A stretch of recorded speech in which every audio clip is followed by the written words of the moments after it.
Hello, welcome to this carrier update, of course, brought to you by PowerFleet. I'm here with Zach Strickland, the Sultan himself. Zach, what do you have for us? Let's get through it. So we've got our outbound tender rejection index for the United States, kind of flatlining coming out of the weekend. Still a little bit of a sequential rise out of last week, 20.48%, still very tight market, still very difficult to get capacity at this point, though not as spiky as, for lack of a better term, as we might expect for this time of year. Let's move into the outbound tender volume index. Demand side easing right now with week over week signals saying, okay, not as much shipping activity. We talked about this earlier today, Anthony.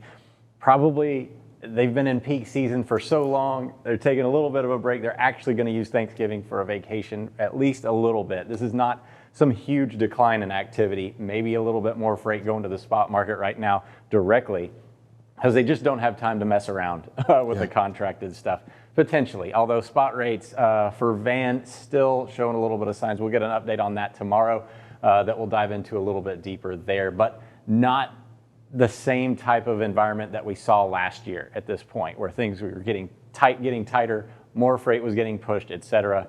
Just not the same type of Thanksgiving, though it's still extremely active, historically speaking. Let's look at the two of the main modes, van and reefer rejection rates here.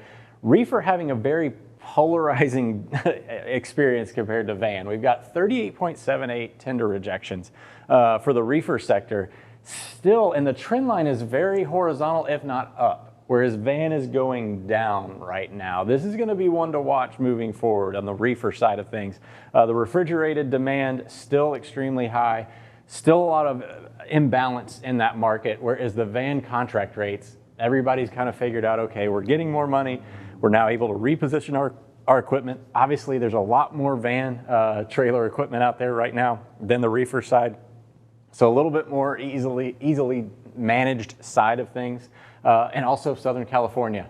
Everybody knows where to go. Yeah. You know, there's not a lot of variation there, whereas we've still got a ton of seasonality, pushing things unevenly. Grocery supply chain still extremely out of whack, keeping this number very high. And it doesn't look like it's getting better right now, which is contrary to this side. So we may have a polarizing recovery or lack thereof for the reefer sector looking into 2022. Let's go ahead and check out the rest of the United States in the map here with our weighted rejection index, and we can see same old blue market out there on the West Coast. Like I said before, van, everybody knows where to go. Ontario right now really staying in the blue in terms of rejection rate staying high, but we've got a few new people this week, or markets this week versus last week. We got Columbus market up here. Typically, the northeastern corridor, freight comes into the Columbus area, huge DC central, and then comes into the northeastern corridors. Some of it comes south, et cetera, but a lot of distribution activity happens around that central Ohio area. Chicago still showing slightly blue. We've got a few other little blue markets sitting around the country here, but the real one to watch out there is out there in Ontario and Southern California still, because if you think about it, and Mike Vincent pointed this out last week, not a lot of people domiciled out in Southern California. So coming home for Thanksgiving means a lot of this stuff comes east, and then they just stay within a 500-mile radius. That's right. I mean, I think that's a great point here, just to reiterate, is that no one lives out here. Not a lot of the drivers live out here, and they don't want to get stuck out here during the holidays, so they're really kind of getting back to that East Coast and really making sure that they can stay within that zone so they can get back home for their holidays. Is that right? Exactly. Let's look at the next chart, kind of break these numbers down a little bit more. We've got Ontario in here, as well as Salt Lake City. You saw that other blue market. And then, of course, we have Columbus as well. So looking through here, we've got Ontario down here in blue. It's hard to see right now, but jumped up to about 19.7% last week. Real strong indicator, coming higher here, tightening signals here. Right around 20% for the Ontario market. Does look like it took a little bit of a break briefly. We'll see what happens later on the week once we clear the weekend. Not a lot of difference for the Columbus market.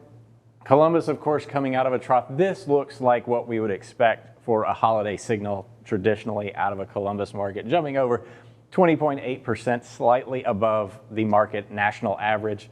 Salt Lake City, however, huge upward trajectory here. And this is both van and reefer. Now van, of course, much easier to get capacity. I think about 11, 12% rejection rate on van out of Salt Lake City, whereas reefer is more like in the upper 50s. Yeah. So when we were talking about that real bifurcated signal there for van and reefer, Salt Lake City is the consummate market when you're talking about getting capacity for one mode over another. But both of them are coming up pretty significantly. The highest rejection rate for Salt Lake City since way back in March and April. Definitely interesting stuff, Zach. Insightful as always. Thanks so much for this update.